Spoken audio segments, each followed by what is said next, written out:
Okay,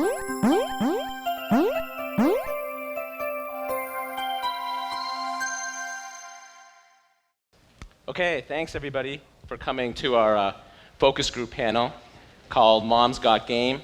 We have 5 real women mom gamers here, and this is an interactive panel where you guys will be able to ask them questions about their gaming habits and also the different platforms that they play games on.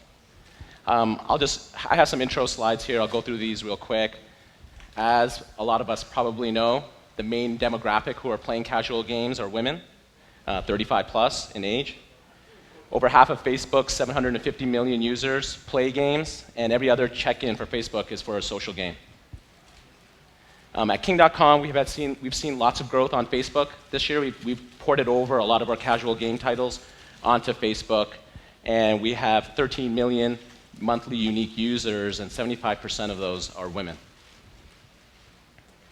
And mobile gamers, 50% of all mobile users play games, with the average age of those people 40 years old. So now to introduce our panelists. I'll have each panelist just run down from left to right here, and if you could just introduce yourself and state your occupation, and maybe talk a little bit about what games you play and what platforms you play on. Okay, my name is Tia, and I am currently unemployed, but I am raising 2 beautiful daughters. I do play games a lot on Game King, but I also play on Wild Tangent. My specialty, or I love, are the hidden object games, but I'll practically try anything and see how it is. Just recently got into Angry Birds as well, so it has been kind of fun, and looking forward to this panel. I'm Carol Hartley. I have been on King for 2 years. It got me totally hooked. The games that are on there, I like the competition.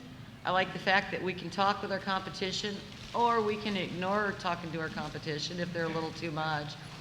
It's just super how they let us go up and get higher up in points and stuff. What else? I played, that's about all I have to say, except that I like the fact that it's competition, and that's it, period, and that we get to see the same people over and over, and if we have a bad game with them one week, they know that we're going to be there trying to kick their butt the week after. Thank you. Okay. Hi, I'm Kay Workman, and I work for the State Liquor Control Board. I've been playing games for a long, long time, probably since the day that the PC first came out. Today I play on Facebook, I play on King, I play on World Winner. I play on my Android phone. I play on, the PlayStation, the Wii. So sometimes all at once. But anyway, so I like to play a lot of different games. I do Cityville, Farmville, probably all the big name titles. I try all of them. I don't do well with the ones that take a lot of time, that drag. So I like to go. And that's about it. Hello, I'm Mickey Coleman. I play on my iPhone and my iTouch a lot. I do play on my computer a little bit, but it's just too bulky for me. I like my handheld devices better. They seem to fit me better. I'm more mobile than a lot of people I know, so I'm always on the go, so I want to have it with me. And I'm Linda. I go by Cry. I've been playing games on the computer probably for 10 years now. I also play on the Wii. We have Xboxes, Nintendos, Game Boys. Thank you. Pretty much I think everything that's out there we have in our home. We have 7 children. 4 of them still live at home, so we play on a lot of different platforms. We play on phones, iTouches, iPads, laptops, desktop computers, you name it, it's in our house somewhere. Okay, cool. Thank you very much. I want to add one thing, can I? Sure. I just want to add this real quick. Yeah, sure. I'm a director for the YMCA too, and I work with children, and it's the kids that got me into games to begin with. And now that I'm into it as much as I am, I got input to the children and to the parents, and vice versa. So it's really super to have a place like King where they do listen. If you've got any kind of a complaint about another player, or if somebody's in there not being quite, as cool as you'd like them to be around kids, they listen to you. So that's just all I wanted to add. Okay, cool. Thank you very much for introing yourselves. Okay, so I'm going to open it up now. This is meant to be really interactive, so you guys can just ask these guys whatever you want about their gaming habits and platforms they play on, etc. So just raise your hand, and we have runners here with the microphone. I'm curious, are you likely to actually buy virtual goods in your games when you're using your iPhone or Facebook? On Facebook, I get real frustrated. I get real frustrated with buying virtual gifts. I don't like the having to go download Netflix or something like that for it, so I avoid that. I do play Gardens of Time. I do play Gardens of Time on Facebook, and I will tend to wait and just let that gold build up for it, but it's not something I enjoy. And I guess I'm on the flip side of that. I don't like to wait, and so I promised myself I wasn't going to do it, but I have been known to buy, you know, the, whatever it is, the crop advanced stuff or whatever, so, yeah. Who doesn't like to play on Facebook? You want to maybe state some reasons why you don't like playing games on Facebook? For me, it is because Facebook for me is a social network for me to talk to my friends and keep in touch with people that live all over the world.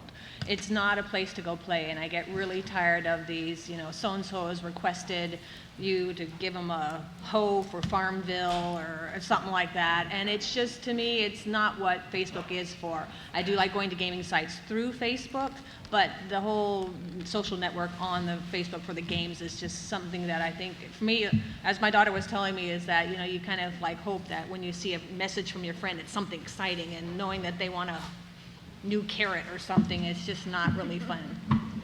Okay, thanks. Okay, next question. I have a question about how you play games with your family. Do you find the games and play them with your kids? Do they find their own games to kind of share with you? Or maybe you just completely play different games than your kids play? I can relate to a kid question too. With the grandkids, what I do with them is we do the penguin. I've tried to play games with them it's through Walt Disney, the game system. Fun. Yeah, it's super. And that there has given them a chance to interact with other kids playing. So it's real fun for them. I play a lot with my kids. But one thing, if you guys aren't familiar with it, I found a game that my son got me to play with him. He's 12, and my oldest is 24. She even liked it. It's called Wizards 101.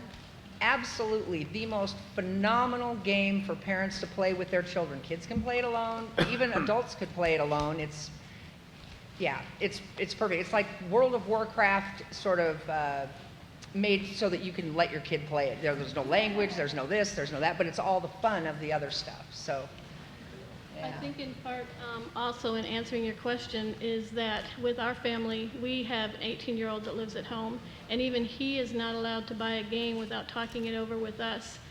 We are the final say on what comes into our home and what they play. It doesn't matter to us how popular it is, what all the other kids are doing. There's certain things that we're looking for in the games, and if we don't like it, it's not coming in our home. But we do play with them, on a lot of the games. On my iPhone, the kids will come to me and say, "You have to buy this game. It's Mama's gonna love it," or I'll teach you how to play it. But they will come to us. We go to them.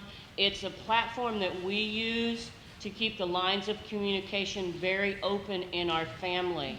They talk to us about everything while playing a game. You know, if they've had a bad day and they're yelling at us, we can sit down and play with them on something, and eventually they will talk themselves through whatever's bothering them and help us help them. So it gives us a platform to make sure every day to connect with each one of the kids in our house. Okay, thanks. Next question. Yeah, on the mobile and on the web games, how do you find them? What's the number one way you actually discovered that these games exist? On the Android, you mean? Or yeah, like on Android or an iPhone or on Facebook or on the web. How do you discover this new game, the new game that you're playing? Well, on the phone, I go to the little marketplace and go to games, and then just start looking through them.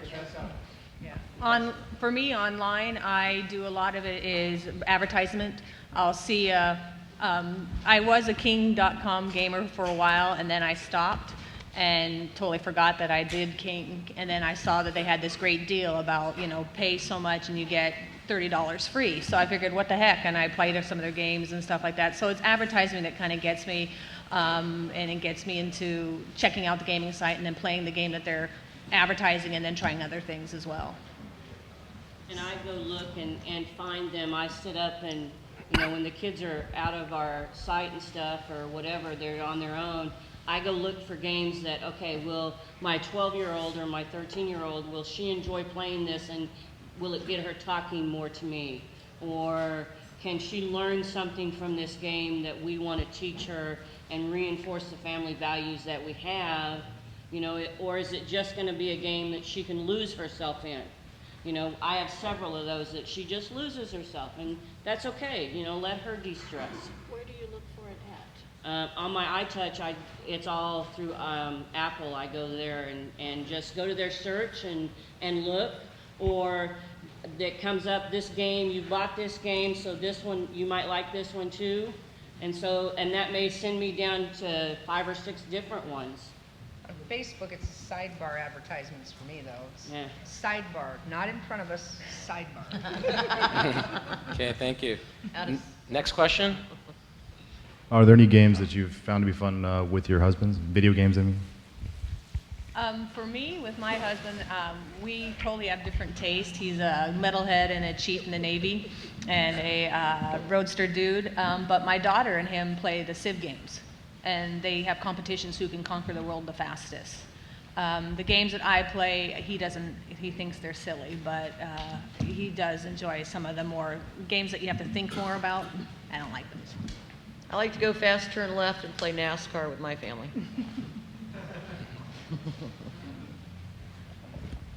Hi, I'm Ryan from Untold Entertainment. I wondered, being big gaming families, if your kids have shown any interest in making their own games, and if they have, how do you, as maybe not a programmer or a game developer, respond to that? Where do you send them? What do you do? Well, my son has expressed a huge interest in developing his own games. That's, he's way after his time. He's a Mario fan from, day one, and he's only 12, knows everything about it. He's going to write the next greatest Mario game. So he's actually using a thing called Minecraft, and it's really old school in the graphics. I was stunned he even does it, but my gosh, the things he's built in that are amazing. And so we've gone out, I've searched for game building tools and applications, and I actually bought him something that was supposed to allow him to create a game, and it was so hokey it just didn't even work. But I can't remember the title of it. It was in all the stores year before last at Toys R Us, so I don't recall the name of it, but it just didn't do enough. He was bored with it in 2 seconds, and it wouldn't save and that kind of stuff. But Minecraft is amazing. That one is phenomenal, what you can build. I mean, he had a helicopter and a whole pad and things going on like in 5 seconds. It was amazing. Anyway, but I'm trying to encourage that, and I know I would purchase, an application that would help him expand in that area, because I think he's really got a knack for it. So. Cool. Yeah. Next question. Talked a lot about games that you play with your family, and my wife plays these games to escape the family. And we're puzzle developers, and we're always looking at new, especially word games to do, and just trying to find out, like, when you sit down and play to escape, are you playing for 20 minutes, you playing for 5, or are you playing for a half an hour? Yes. Being a mother of 2, my 10-year-old and my 15-year-old, and they're very busy, active kids, I play for 5 minutes. I can end up playing until 2 or 3 in the morning. I can play all throughout the day. It's depending on time. I get yelled at a lot because, hurry up, Mom. I'm like, I'm in the middle of a game. It's a challenge. I can't come yet. They don't quite understand, but they'll get over it. But yeah, it's for all those reasons. But it is a great, we were all talking earlier, and it is one of the greatest ways to escape, especially the quick games, in that you just have, 5-7 minutes to play a game, and you have to total concentrate, and you get away for a few minutes. They need to make a law, though, you can't play Angry Birds at the stoplight, because I forget to go. See, and I'm the driver of our family, so I drive 4 kids to 4 different activities most days. And so it's like, okay, I got to hurry to pick up this one and take her over here, but then I have 30 minutes. There's no reason for me to go home, so the iTouch or the iPhone comes out and I play for, you know, whatever, or how long I got. And the kids will come out and then they'll start playing while I'm driving. So it just depends on what's going on in our lives, how much I play. And for me, probably the biggest reason I even started playing games is I live in constant pain. I'm never without pain. And when I can focus in on a game, it seems to make that take a back seat, and I absolutely love the effect that it has. And so doing that has helped me. So I'll play 20 minutes or sometimes an hour without taking a break, depending on what my body will allow me to do. And it's a wonderful escape. And I have to admit, I used to look at it at first as this is a complete waste of time. Why does anybody do this? And how can you sit there for 30 minutes, you know, punching keys on a computer? Well, now I understand a lot better because I know different benefits from it.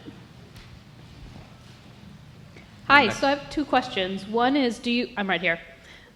Do you guys have a monthly budget for your gaming? And then the second question is a very ambiguous question, which is, do you feel like game companies adequately market to you? Do they know you? Have they found where you are? Do they tap into what you're really interested in? Or do you play the games that are available? So first one's budget, second is availability and marketing. I think you're getting closer to what we want. I know that for myself right now, I do not have to deposit into my account at all. I'm continually making money, which feels wonderful, and I couldn't have said that last year.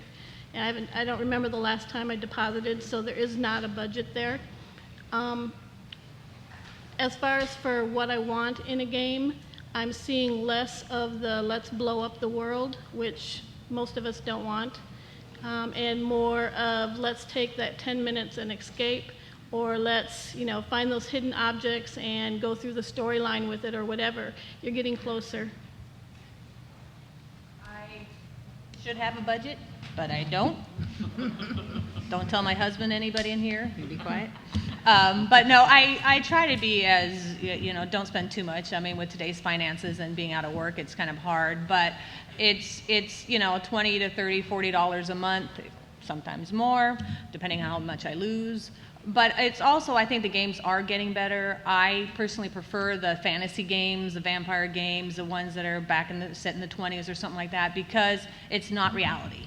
I'm not into the shoot 'em up, bang 'em up, or anything like that, but it's nice to see some of the games where they're kind of going away from the sex and the violence and everything like that and coming more to, not really family values. I'm not sure you call vampire a family value, but they're more to a fun, interesting, get me away from reality life game versus just, you know, normal life. I live that, so I don't really need that daily. We don't necessarily have a budget for what we do. Most of the times I if I can download a free version of it and see what it's like and play it, even if I have to play the same screen over 4 or 5 times or whatever, then I'm more likely to go say, okay, the 99 cents, you know, I probably could spend that, you know, or buy 2 or 3 of them and oops, there goes a latte for the week, you know. But I want to be able to test drive something before I go ahead and purchase it. Right. So it's nice to have the free games, and then it's like, oh, I really like this game.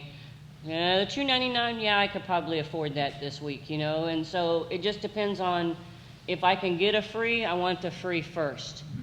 I want to see what it is. With mobile games, that's the way it was for me. Yeah. I've got to be able to try it first. I'm not about to pay for something that I haven't played, you know. And let me go longer than a half an hour, because once you got me hooked, then I'm going to pay for it. It's better on your side if you let me go for about 40 minutes. Exactly. I am a little different from, I think, these guys. I don't mind shooting. I like accuracy games. I like challenges. I like ones, and when I'm at my most stressed out, that is actually what relaxes me. but I will play the games like you've talked about as long as I can skip past the story. And so you guys have done a phenomenal job with that. There's a lot of those games out there that I will still play just because I can go, I don't want to know about it, I just want to go do it. So I skip, and then I play. And I'm opposite. I like the storyline. Yeah. So. But as long as the both functions are there, then we can both play the same game and be happy. So, Yeah. There you go. So I had a question about social interactions for your children who play games, and they're meeting people online. I'd just be interested in your reactions on, is that concerning to you? Is your concern more or less than it was a few years ago? And do you have any different standards depending on whether it's a son or daughter who's meeting people online? Can I say something first? Mm-hmm. I'd like to speak on that really quick about what I found with names. I mean, we've got people who are going to interact online for certain reasons, you know, or specific reasons that aren't something that we're on there to do if we're gamers. My main concern is with youth. And what I've seen and what I don't quite understand with the major game players that I play, it's very feasible for these people to not accept certain words for a name title, for your name. It'd be real easy to make that program up, it seems to me. Simply, this is not allowed. This name can't be in here, this name can't be in here, yada, yada. And if these people are pushing their product as being a game, a kid's gonna wanna play it. And if they've got all kinds of different levels that you can get in on, kids are gonna wanna play it. And I don't think that there's one system out there that should do anything but make it not available for the people that want to use it for something else. And by putting their names out there, that is nothing but absolute, you know the words I mean. And, you know, I'll play them one game and then I turn their name in and I ask King, why in the world isn't this fixed yet? some people do hide though, and that is a big concern. We all kind of talked about that earlier, that, you know, you could be talking to what you think is a, you know, my 12-year-old thinks he's talking to a 12-year-old and it turns out to be a 50-year-old guy, you know, and that's, so that is a huge concern to all of us. We all are very concerned about that, and I have no need to see, if I want to cuss and swear, I can go cuss and swear. I don't need to see it online. So if all my stuff was permanently blocked for chat content, you know, or whatever, I'd be okay with that. I have no problem with it. I don't know anybody, there's nobody I know that has an issue with like the language things. They don't need it turned on to full adult. And it's really annoying because I monitor my kids' stuff just so adamantly because I don't want them to see stuff they're not ready to see. I mean, I want to keep them kids as long as possible. And now all of a sudden emails were starting to slip through about, they weren't quite porn, but they were close. And the only thing I can think of that he did, we were talking about this earlier too, is he searched for X-Men. And I know some of that's a search engine thing, but to the degree that you guys can help by keeping your stuff as clean and link-free and whatever, it sure is appreciated. It really is. None of our children chat online at all. They all do texting. And even those, we know who they're texting with. They're friends that either we've met or we can confirm are in their school. None of them, they've not even expressed an interest in chatting online. My 15-year-old chats, and my 10-year-old does Club Penguin and also Mushy Monsters. And she loves the chatting, but my regulation is that they have to chat with their friends that they know. Not friends that they have met online, but friends they know have, you know, they know so-and-so has a, you know, penguin as well or has whatever. But that's my rule, that they can't just pick up somebody. And it started early on when my oldest started, when around 10 or 11. And quite didn't understand the whole, you know, when they say I think she was on Yoville or something like that, and didn't quite understand that just because they say they're a 12-year-old girl, that there's a good possibility they're not. And that is a huge concern. And, you know, like you said, we want to keep them kids. You know, life is upon us really fast. So, yeah, it's a big concern, but it's up to us as parents to watch them, check them, monitor them, and make sure that they aren't getting on sites. And I know that the sites try their hardest not to be able to, for kids especially, to be able to have this access, but people get through. If these people want to get through, they will. But we try to really watch it. Okay, next question. We've spoken a lot today about social gaming, and I'm curious as to whether or not any of you are involved in socially conscious gaming or games for social change, and if so, how they might compare to the more commercial games that you and your kids are playing. I'm not sure I know what you mean by that. So she means games that maybe support a special cause like breast cancer awareness or fundraising it's a for. regular game, but it is taking some of its profits for the Yeah, social either cause? that, some of the money goes towards a charity, or maybe just the game is about building awareness on that specific topic. Yeah, there are a few that we do that I specifically go to certain sites to play because they'll donate money to whatever cause they're, doing that site for. We have an 18-year-old son who's involved in the gay community a lot, and so he's always pointing me to, Mom, go to this site and play your game because it will donate to this. And it's like, okay, I don't mind going there and doing that if it's going to promote something that helps out the world. Right. We live in a big world. We all are accountable for that. So. Okay. Next question. I was actually curious if any of you are still doing. I'm hearing a lot of mobile. I'm hearing a lot of browser-based gaming. Do any of you do full downloadable games? I mean, like the full Bejeweled or the full Diner Dash or whatever, or are you all browser-based now on the computer? I don't do downloaded games anymore at all. We also have an older woman who lives with us who's in her 60s, and that's all she does is downloadable games. Her computer's full of them. We have to go through every once in a while. She'll say to one of us, my computer's running slow and I don't know why. Well, let me show you why, And so we'll have to take some of her stuff off and that she's not playing now, and she can re-download them because she buys them. But that's her thing, is she wants to download them and not be online. So I think it's just a preference thing. Hers is that. She doesn't want to play, on some of the sites either. So Linda, why don't you download games? Why did you stop? I don't really know why I stopped. The only thing I can think of, really quickly here is that it became more convenient to go to some of the gaming sites. I have unlimited wireless, which has become more and more popular. There's not too many places you can go where you don't have wireless access. And I don't want it on my computer, It takes up space, it slows things down. And so that's probably why. Okay, thank you. Next question. I was wondering if you could share some either positive or negative experiences that you've had with other moms that are not game players.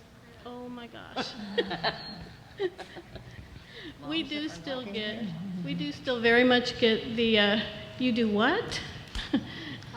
What are you talking about? And so there are still those moms out there of all ages that think it's absolutely weird that an adult woman would be online playing a game. We bring up our children that we want them to mature and become adults and be contributing to society, and yet we're sitting here still playing our games. How does that make sense? How do you balance that? And I think that's the key in enjoying gaming and having it be a part of your life, is to find that balance. We still have our critics with, I can't believe you do that. Well, let me sit down with you and talk to you for about 30 minutes for what else it does for me. Maybe not for anybody else sitting here, but it does it for me. And I think the key there is that we all have to find our balance. I think for me, I found out that a lot of people are gamers, but they don't talk about it. It's pretty interesting because, we talk and all of a sudden someone will say, oh, well, yeah, I go on Pogo and play. I'm like, you're on Pogo too? Oh, what's your screen name? And so I think a lot of us, again, it's that you're a mom, you're raising kids, you're supposed to be busy taking care of the kids and cleaning the house and all this stuff. Well, not anymore. And society doesn't make it okay a lot of times for us to be playing these games. All the time. We didn't grow up with this stuff. So at 35, I finally realized, oh my gosh, this is kind of cool. I don't have to, whatever. And so we're all like mad fools now, making up for lost time. You guys all probably grew up with it. We didn't. There was nothing like this. We're in our second childhood. You guys better catch up with us, okay? Society A isn't million okay. people out here know Pong. You know, I didn't grow up playing games. I lived somewhere where you didn't have time to play games, okay? I lived in a farm, and there was work to be done, okay? My father said, you want to play a game? Go out and play it with the cow while you're feeding it. You know, and that's how I was raised. You know, you learn lots of things. So I didn't grow up playing games, Monopoly or anything like that. So I never got introduced to them. When I had children, that's when it was, okay, maybe there's something I should learn to, you know, connect with them and do it with them. And then with her, that's all it took was she showed me a couple of games, and it's like, and I can play this on my iTouch, and I can take it with me. And I'm not attached to the big things. Yes, I got you, I'm gone. And that was all it took. I mean, I had an hour drive at one time. So what am I going to do on an hour drive? You know, you sit on a train or sit on a bus. I'm not looking at some of them people that are on that bus or that train. I'm playing. And I think more people are playing than you guys realize. And because I know I pick up on it at my job, I'll hear somebody say something and it's not specific about a game, and I'll go, "You're a farmer," and they'll go, you know, seriously, and they are, and they'll say, "Oh, all right." And I picked up with so many people that I know because but society doesn't let it be okay. I mean, there's nobody out there that's saying, "Hey, women play games and it's cool and you know it's all good and there's some benefits, educational, all kinds of stuff." If you're an age between 8 and 25, yeah, it's okay. But being a almost 45-year-old woman and playing games, it's not quite something you go and advertise. Yeah. But if they do bring up the fact that they do it, oh yeah, it's on. Let's go. Exactly. So you guys talked about What'd playing you say on. your name was online? You guys talked about playing on mobile devices, laptops, computers, Facebook. What about tablets? Do you guys own tablets and My play daughter games on does. tablets? That's my next That's what the purchase in life. grandkids play on around my house. That's my next one. I can't wait for income tax next year, because that's what I'm buying. It'll be cheaper then, too. Is that what's limiting you from buying from buying a tablet? Just the cost? Otherwise, you guys would. So tablets are cheaper. You guys would buy one and play games on In them. a heartbeat. I would buy 3 or 4 of them in a heartbeat, because then I could get all the kids playing with me. You know, I would. I'd buy 3 or 4 of them if they were cheaper, because then I could play with all of the kids and they can do all of it throughout the house. You know, sure, you can sit in your bedroom and shut the door, because I'm still coming after you. You know? Yeah. Okay. Thank you. Next question. For those of you that are playing games on Facebook, are you mainly playing with your friends, like your real friends, or are you going out there and finding other people to play? Are you going, for instance, to the fan pages and adding people off the fan pages when you say, I need neighbors, I need friends? I don't advertise. I go on my friends' pages and see who their friends are that play the game, you know, so I'll grab them that way and then I just invite, but I don't, my friends, half of them won't admit that they play, and I know they do, so it's one of those things.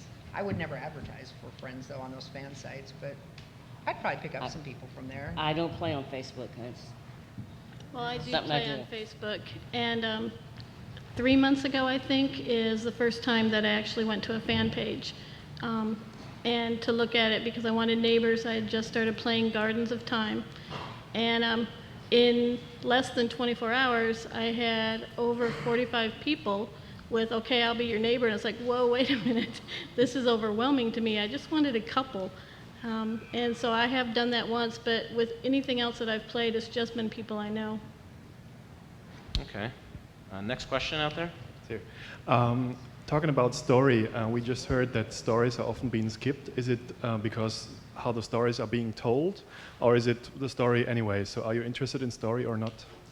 I love the stories. I go on Wild Tangent a lot and play their hidden object games, and the storylines actually make or break the game for me. If it's an interesting storyline, I'll continue through it and I'll just play it out. And so, or sometimes it's the hidden object part of it, but the storylines are important because it's just, again, it's that getaway, it's that fantasy, it's that, now my life is not at all like that, and I can pretend like I'm that heroine, or I can pretend like I'm the villain, or whatever I want to be at that time. So yeah, the storylines to me are important. Okay, next question. Okay, my question is about how you acquire games. You had talked about games being marketed to you and you finding them on the portal itself, but do you ever go to read any of the review sites? To read any of the review sites? Yeah, Yes. review sites on games. I have done that with a few things and wanting to see what other people are saying. The things that I'm looking for there, not is it good graphics or, I sat down and beat it in the first, 10 minutes or whatever. I'm looking for information about more so what's in the game. What was the part that said the most to you, that you enjoyed the most in it. I don't want this cookie cutter kind of review thing, which I seem to run in a lot when I've looked at them. I want to know what's in the game. Where is the violence? Where is the nurture? Anything like that. I want more information.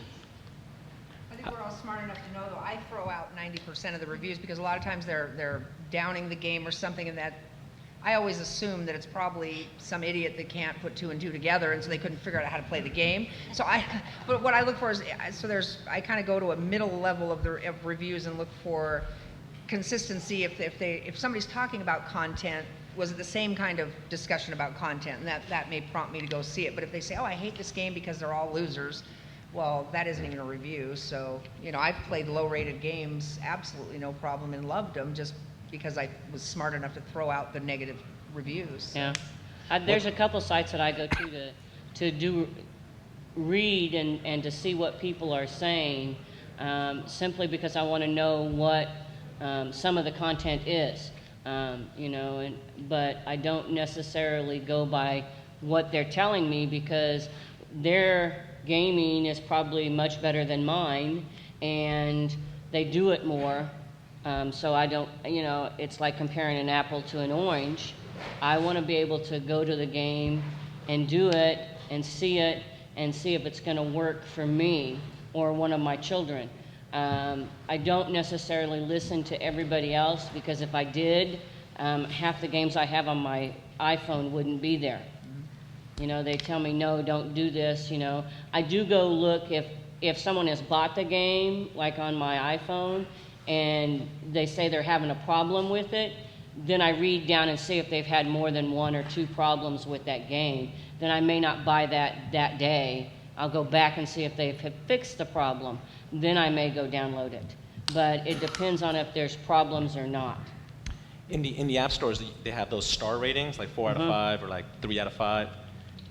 Do you guys look at those? Are those useful or? Yeah. Sometimes draw your attention to one. It doesn't normally stop me though. If it's like 4 or 5, then more likely I'll play it.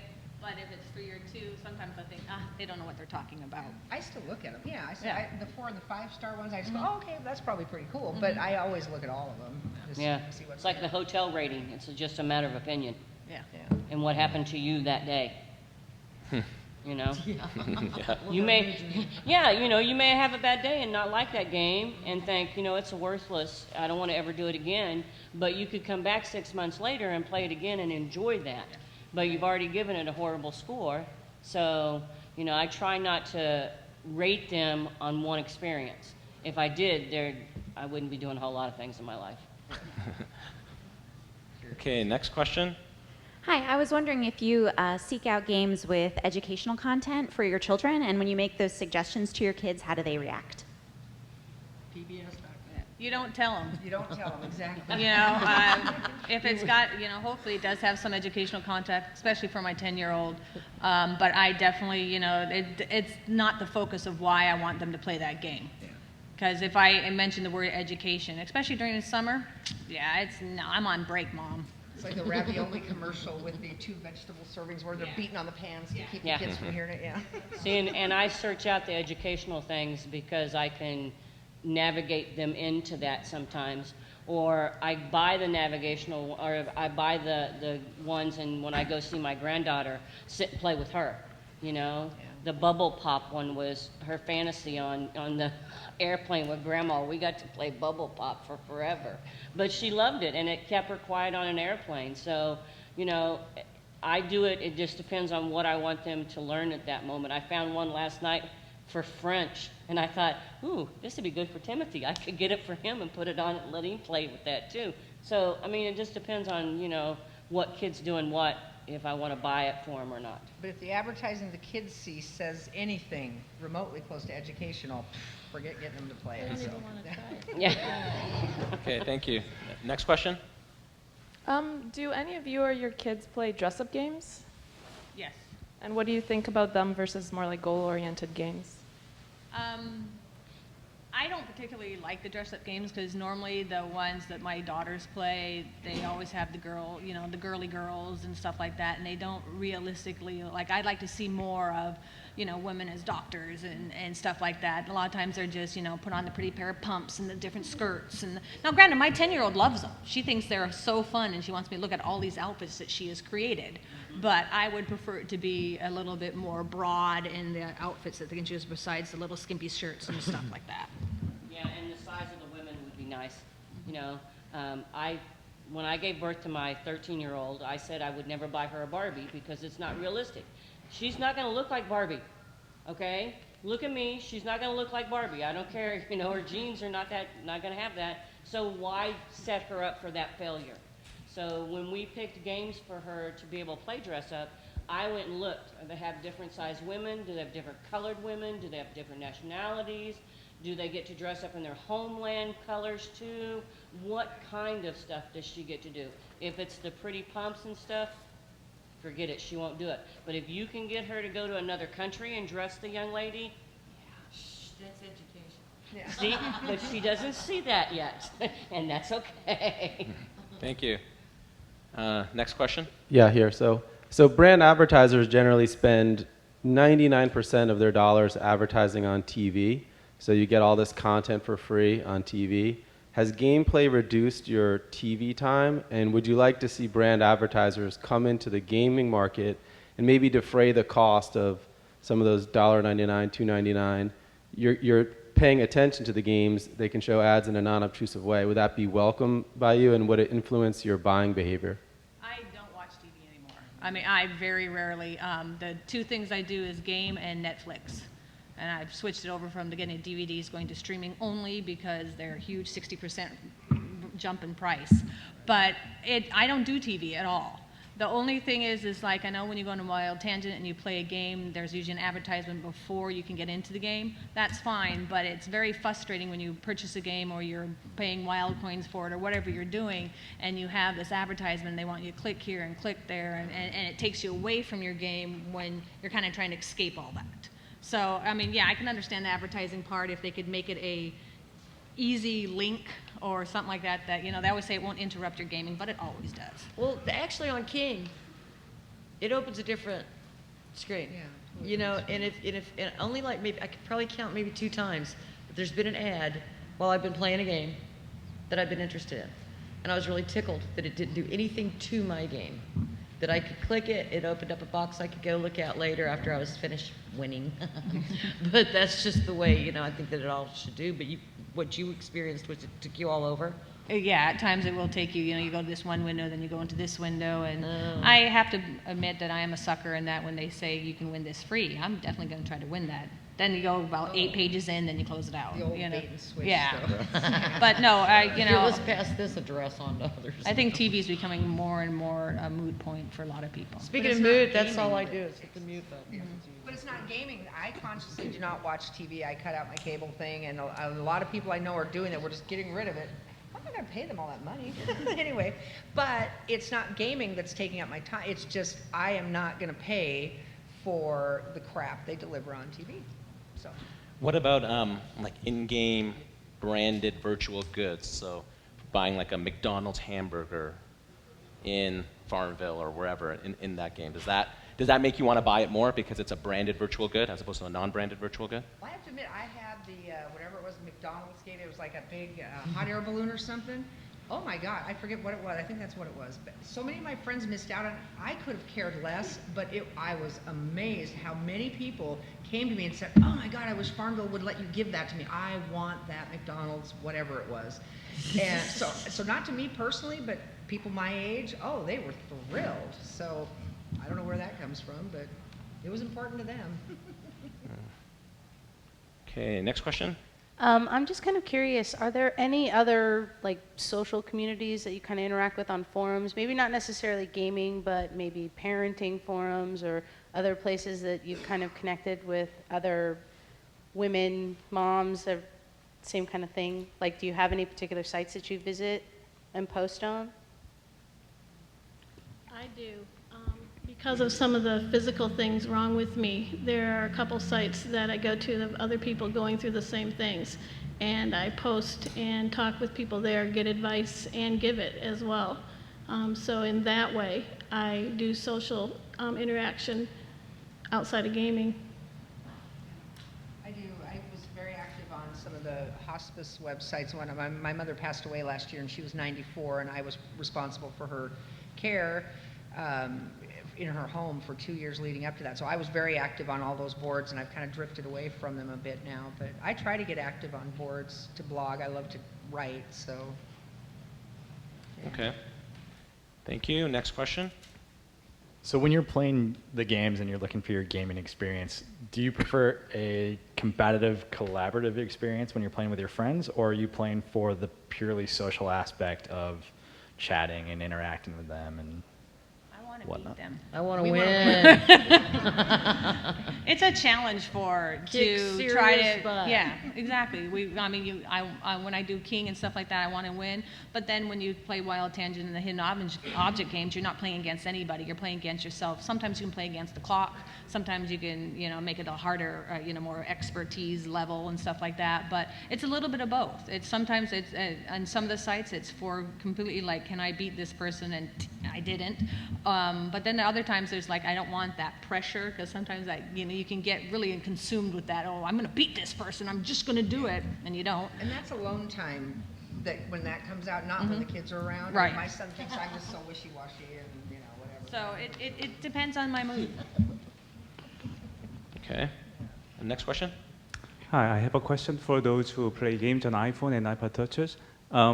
If you ever play, if I ever see mobile ads, what's the likelihood of clicking onto one of those ads? And if you have ever experiences with clicking on it, what's the reason? And if not, what are the reasons that make you stay away from clicking those banner ads? I have my iPhone. I probably click on at least one a day. When I go to a couple of my games that I like to play, if they come up at the bottom of my screen and it looks like something that may help me do my, whatever I have to do, I will go look. I don't think there's ever been one that I really looked at and went, Lord, why did they put that up there? They're all very nondescript at the bottom, and so I don't have a problem with that. Other people may, but I don't have a problem with that. And I've bought several games by going down at the bottom and, oh, well, maybe this would be a good one too, and clicking it and trying it. And it's like, oh yeah, I like that, or the kids might like that, or she might like that, or something. So, and we all have different, in our house, we all have different games that we like, and so I'm always looking for other games that the kids can play, or she can play, or whomever. Okay, thanks. So we have time for one more question. Okay, last question. When you guys spend money in your games, the preferences range from customization of your virtual persona, time, acceleration, so I don't want to wait for 2 days and all this stuff, and weapons or equipment, not weapons, but equipment and personalization. Which ones are the ones that you like the most, what you make more use of, you spend more money on? The only thing I can relate that to is Gardens of Time, because it's really the only game I play right now that does have that. And I have saved up the virtual currency to do like the hot air balloon, something that was completely unique to what was normally offered there. They have in another area another kind of fortress that's like one that you can just get with the normal currency you have. There's no way I would ever purchase that, so it's the unique. One of them was adult and baby elephant. That's another one that I used for that. It's something, again, that was completely unique to the game. It wasn't anything I could find in there, so that's what I have preferred. I have just one thought on that. One thing too, though, is a lot of people, especially I think women our age, aren't going to say that they buy anything in those games because of the whole social stigma. So until the social stigma of playing, buying, and doing whatever changes, a lot of people that maybe would have been purchasing, they just won't out of fear of, oh gosh, I can't do that. I'm a 50-year-old mother and I'm on the PTA. That's not necessarily me, but I think the social stigma is what I see from a lot of the people. So, I don't know. I think it depends on the cost you're looking at. If it's, under $1, usually for me it's why not. But if we're talking large more, or it's $25, $10, whatever, then it's kind of like, do I really need it? And the purpose of it is to play the game, not to. I know a lot of people get into their avatars and want to dress their avatars up really well and do different things and stuff like that. But it's not my thing. That's not why I'm on this site. It's not because of my avatar. I'm there because I want to play the game. So it's kind of, I guess, is the cost. Okay, thanks. Can we give the panelists a round of applause, please?